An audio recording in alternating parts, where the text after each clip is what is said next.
Fala, povo de Deus, a paz do Senhor, tudo bem? Eu quero louvar a Deus pela tua vida, você que é inscrito no nosso canal, você que acredita na nossa vida, no nosso ministério, você que gosta de ouvir as pregações com o Espírito Santo de Deus, ele nos inspira a pregar. E eu quero falar uma coisa para você, eu tenho uma mensagem de Deus para a tua vida, eu tenho algumas instruções do Senhor para você, tá certo? Eu quero deixar aqui algumas instruções como nós podemos nos tornar uma pessoa que faz a diferença. Muito obrigado você que é inscrito no nosso canal, você que compartilha, né? Você que manda para um amigo seu, uma amiga sua. Eu quero louvar a Deus pela tua vida. E você que é amigo não evangélico, você que não processa a mesma fé que nós, eu quero louvar a Deus pela tua vida também. Que Deus possa te abençoar ricamente mais ainda sobre esta terra. Amém? Eu quero te dar algumas instruções de como nós podemos nos tornar uma pessoa que faz a diferença, tá certo? Eu quero que você deixe aqui no comentário se alguma instrução falou com você, alguma palavra de Deus que veio ao teu coração, tá certo? Que Deus possa te abençoar. E por gentileza, se você vê que essas instruções vai ajudar alguém, compartilha, manda para aquela pessoa, olha, tá aqui uma instrução, entendeu? As pessoas, né, mais antigas falam e dizem assim, olha, se conselho fosse bom, a gente não daria, né? A gente vendia. Então, tá aqui uns conselhos, tá aqui algumas instruções que nós vamos aprender com a palavra do Senhor. Lá no livro de Daniel, capítulo de número 11 e o versículo de número 32 diz assim, olha só o que a palavra de Deus diz. E aos violadores do concerto, né, com lisonjas perverterá, mas o povo que conhece o seu Deus se esforçará e fará proezas. Olha só, em outras palavras, o povo que conhece o seu Deus se tornará um povo forte. Quando nós olhamos a palavra de Deus, nós observamos lá no livro de Oséias, capítulo 6 e o versículo 3, a Bíblia fala assim, olha, conheçamos e prossigamos em conhecer o Senhor. O conhecimento de Deus é um conhecimento progressivo. Nenhum ser humano na face da terra, nenhum pastor, nenhum teólogo, nenhum estudante, nenhum filósofo, né, pensamento cristão, ele pode falar assim, olha, eu já fui no mais profundo, onde ninguém pode ir mais além do que eu. Porque o conhecer de Deus é um conhecer progressivo. Nenhum ser humano pode falar assim, olha, eu já conheci Deus, eu já tive revelações, né, eu já fui lá no céu, já fui no inferno, entendeu? Eu já vi coisas inefáveis que a homens, né, até mesmo o apóstolo Paulo, que a Bíblia diz que ele teve visões inefáveis, que não, nem a homem algum era lícito falar, até mesmo ele poderia ter se aprofundado mais ainda em conhecimento de Deus. E eu quero falar uma coisa para você, sabe o que é que faz eu ser um cristão forte e ativo? Sabe o que é que faz você ser uma pessoa forte e ativa? É o conhecer de Deus. Quando você conhece a Deus, você se torna uma pessoa forte e uma pessoa ativa. Isso você se tornará uma pessoa que faz a diferença.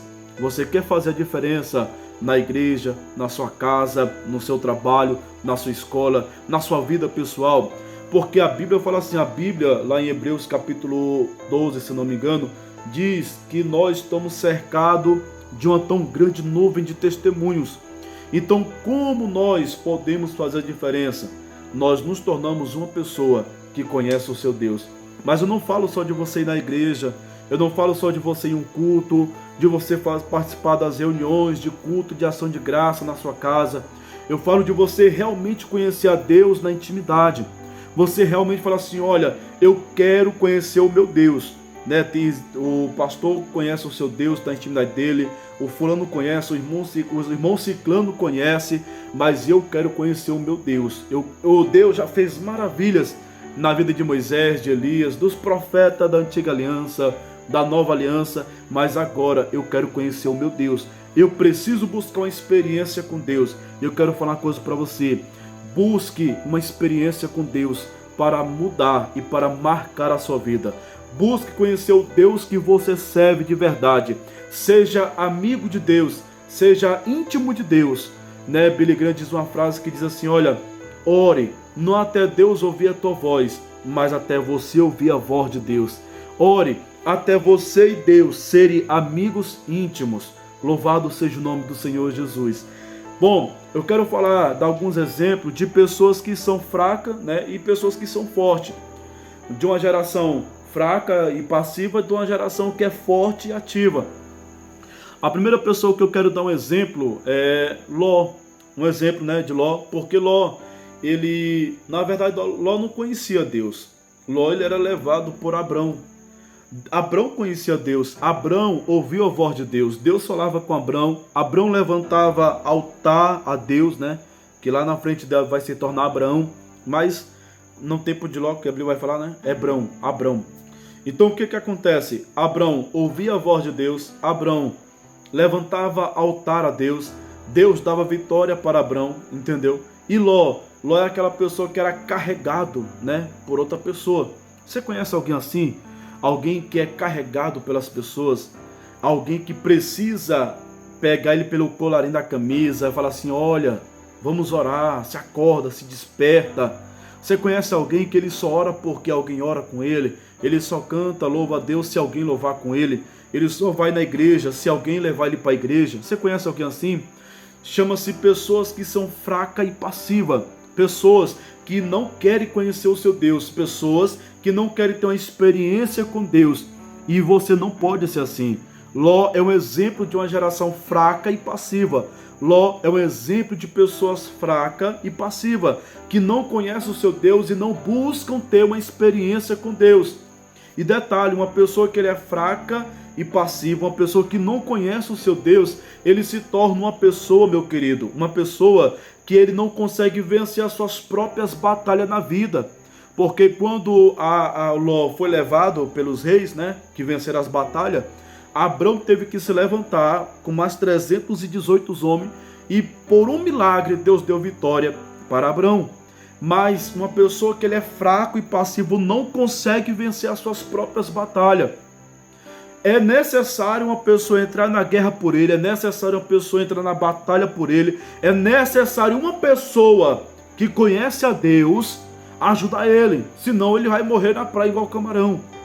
Mas a Bíblia também vai dizer que Ló, ele é lembrado como um símbolo de vergonha, porque a esposa de Ló, a mulher de Ló, ela virou uma estátua de sal porque olhou para trás. Em outras palavras, no original, significa que ela se demorou demais para sair.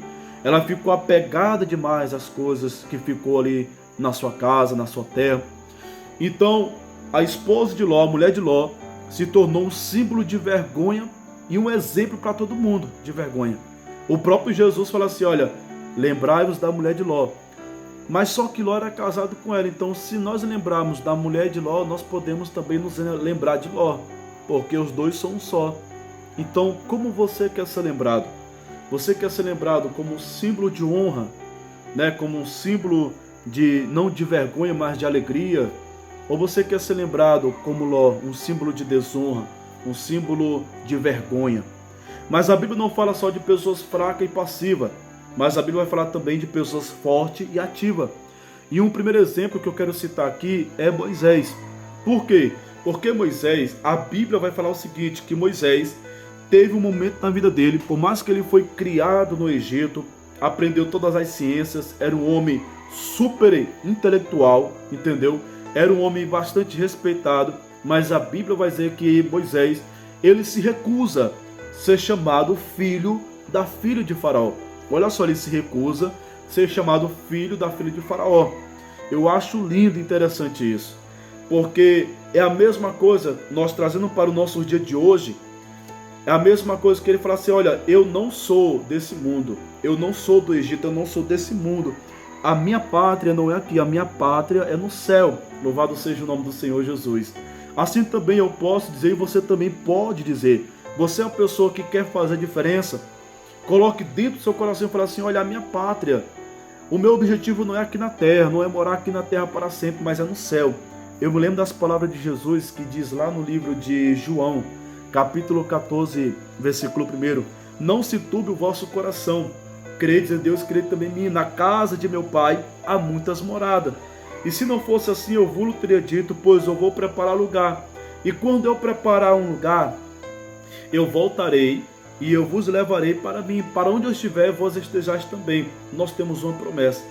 Lá no livro de 2 Tessalonicenses, se eu não me engano, fala assim: dada a palavra de ordem, o mesmo Senhor descerá do céu com alarido e com voz de arcanjo, e com a trombeta de Deus, e os que morreram em Cristo vão ressuscitar primeiro. E depois nós que ficarmos vivos, seremos arrebatados e transladados, nós seremos para com o Senhor Jesus nos ares. Nós servimos a Cristo, nós servimos a Deus, porque nós temos uma promessa de que um dia, em breve, a igreja de Cristo será arrebatada e o Senhor vai estar nos esperando nos ares. Louvado seja o nome do Senhor Jesus. Amém? Outra pessoa que eu posso dar um exemplo de uma geração forte e ativa, de pessoas que fazem a diferença, é Samuel. Samuel, ele foi gerado por Ana. Que bênção ser gerado por uma mulher de oração. Mas olha só, ele vai crescer dentro da igreja, porque Ana, né, entrega Samuel para Deus. Ele vai crescer dentro da igreja, aonde o sacerdote ali era uma pessoa que não ouvia mais a voz de Deus, era uma pessoa que passava a mão nos pecados dos seus filhos. Ele vai crescer dentro de uma igreja que os pastores dele, né, que são os filhos de Eli, Ofni e Finéias, comem do sacrifício do Senhor e se prostituem com as mulheres na porta do templo, trazendo para o nosso dia de hoje na porta da igreja. Olha só, irmãos, preste bem atenção. Olha só, você que fala assim: eu vou sair da igreja porque tem defeito, eu vou sair da igreja porque acontece isso e aquilo. Eu quero falar uma coisa para você: a igreja de Cristo, ela não é perfeita. E sabe por que a igreja não é perfeita? É porque lá dentro existem pessoas, lá dentro tem pessoas. Se lá dentro não tivesse pessoas, lá era perfeito. Só que como tem pessoas, lá não é perfeito. Ou seja, tem eu e tem você lá. Entendeu? Eu não vou cortar esse vídeo não, vai ficar do mesmo jeito que está aqui. Samuel, ele cresceu dentro da igreja, onde os pastores faziam isso. Comiam do sacrifício do Senhor e se prostituiu com as mulheres na porta da igreja. Ele poderia parar e pensar: olha, se eles fazem, eu também posso fazer. Se eles praticam atos terríveis, eu também vou praticar. Só que Samuel não era os filhos de Eli, não era Ofni e Finéias, ele era Samuel. Que você coloque dentro do seu coração e fala assim: eu não sou o que eles são, e eu não vou fazer o que eles fazem. Eu vou ser a diferença que eu quero ver dentro da igreja. Eu vou ser a diferença que eu quero ver dentro do meu trabalho. Eu vou ser a diferença que eu quero ver dentro da minha casa. Ao invés de você reclamar, questionar, falar o que está acontecendo, o que aconteceu, deixou de acontecer, seja a diferença que você quer ver dentro da igreja. Seja a diferença, faça a diferença. Não fique triste, zangado, besta, desanimado, porque algumas pessoas praticam isso, irmãos. A Bíblia fala assim que é misto que isso aconteça, mas ai daqueles, porque vem o escândalo. Mas que eu e você possamos ser pessoas que nós vamos fazer a diferença. Amém? E quero deixar só mais um exemplo, que foi Daniel. Daniel, ele se assenta na mesa do rei e tem ali os manjares. Mas a Bíblia vai dizer que Daniel, ele vai falar assim: olha, eu não vou me contaminar com os manjares do rei. Não vou. Ele colocou dentro do seu coração. Sabe por quê? Porque Daniel, ele era um homem que tinha valor, não era um homem que tinha preço. Ele era um jovem, na verdade, que tinha valor. Ele não era um jovem que tinha preço. Muitas pessoas falam assim: cada um tem seu preço, mas só que existem pessoas que têm o seu valor, certo? Seja uma pessoa que tenha valores inegociáveis. Por que os manjares do rei? Por que não podia comer? Eu vou só explicar aqui um pouquinho para você. Aqueles manjares do rei, na verdade, era o que sobrava da mesa do rei. Naquela época tinha um vinho que ele era consagrado a um deus chamado Bacanal, o barco, né? Que, trazendo para o nosso dia de hoje, é o deus, né? A mitologia é a entidade da cachaça, né? Porque barco vem da cana, Bacanal, cana. E algumas das pessoas acreditavam que quem bebesse daquele vinho, eles ficariam inteligentes. Por quê? Porque Nabucodonosor, ele queria que Misael, Ananias e Azarias e Daniel, eles queriam que eles aprendessem a linguagem da Babilônia, que era a linguagem aramaica, entendeu? Porque eles queriam que ele aprendesse a linguagem da Babilônia e aprendesse também a matemática, a história, a geologia, a astrologia. Ou seja, eu queria que eles fossem jovens mais inteligentes. Por Daniel e seus amigos não se contaminarem, Aí você vai ver lá nos últimos versículos do capítulo 1, que Deus deu sabedoria, inteligência para Daniel, Misael, Ananias e Azarias. Mas a Daniel, acrescentou ainda mais, deu o dom de revelações, né, e a interpretação de sonhos e visões. Ou seja, quando você coloca dentro do seu coração ser fiel a Deus, Deus ele acrescenta aquilo que é necessário na sua vida, no lugar onde você está. E Deus honra e glorifica o nome dele na sua vida. Seja uma pessoa que faz a diferença, não seja uma pessoa que seja levado pelas pessoas. Seja uma pessoa que fala assim, eu não sou desse mundo, eu não vou fazer o que eles fazem e eu sou uma pessoa de valor. Amém? Guarde essa palavra no seu coração, compartilhe com as pessoas que você acredita que essas instruções, que essas palavras, que esses conselhos vão acrescentar na vida deles. Que Deus te abençoe e a paz do Senhor Jesus.